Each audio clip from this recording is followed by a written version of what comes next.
Homila rasmini qaysi o'zida ko'rish mumkin? 3D bu 3 o'lchamli parametrlarda balandlik, uzunlik, chuqurlik, hajmli, rangli aniq tasvirlar bo'lib, bolaning tashqi ko'rinishini onasi qorindayoq tavsiflay oladi. 3D bu 3 o'lchamli parametrlarda balandlik, uzunlik, chuqurlik, hajmli, rangli aniq tasvirlar bo'lib, bolaning tashqi ko'rinishini onasi qornidayoq tavsiflay oladi.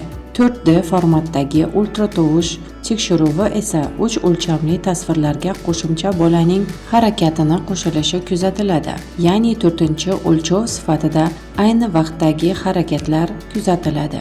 Boshqacha so'zlar bilan aytganda, bo'lajak ota-onalar o'zlarining farzandlarini noyob lahzalalari, oyoq, qo'llarini qimirlatishi, esnashi, kulishi, aftini bujmaytirishini ko'rish, bo'lajak farzandining albomi uchun birinchi foto va videokadrlar elektron qurilmalarda saqlab qolish imkoniga ega bo'ladi.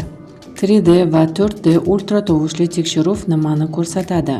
3D va 4D formatidagi ultratovushli tekshirish oddiy tekshiruvlarga 10-15 daqiqa nisbatan 2-3 barobar ko'p vaqt talab etadi. O'rtacha 40-50 daqiqa davom etadi.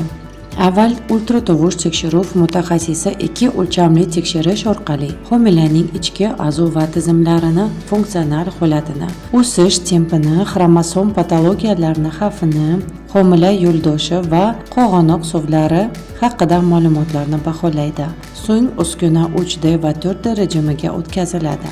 Ekspertlarning ta'kidlashicha, homila holatini baholashda 3D va 4D ultratovushli tekshiruvning quyidagi ustunliklari mavjud.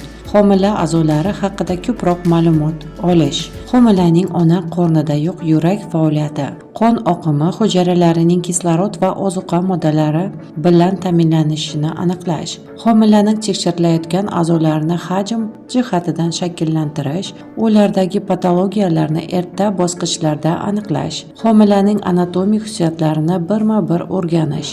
Aytish muhimki, 3D va 4D ultratovushli diagnostikada ham tekshirish chistotasi va ultratovushli to'lqin quvvati 2D rejimida yo'q qoladi.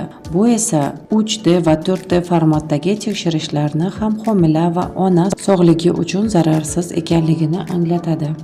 Shunday qilib, 3D va 4D ultratovush tekshiruvi majburiy emas, balki qo'shimcha tekshirish usuli hisoblanadi. Bolaning tasvirlari estetik va biografik nuqtai nazardan qiziqish uyg'otadi. Bolaning rivojlanish davridagi video roliklarga ega bo'lish qaytarib bo'lmaydigan imkoniyat. Onalarga esa ham vrach ko'rsatmalariga amal qilishni ham ichki hissiyotlariga quloq solishni tavsiya etamiz.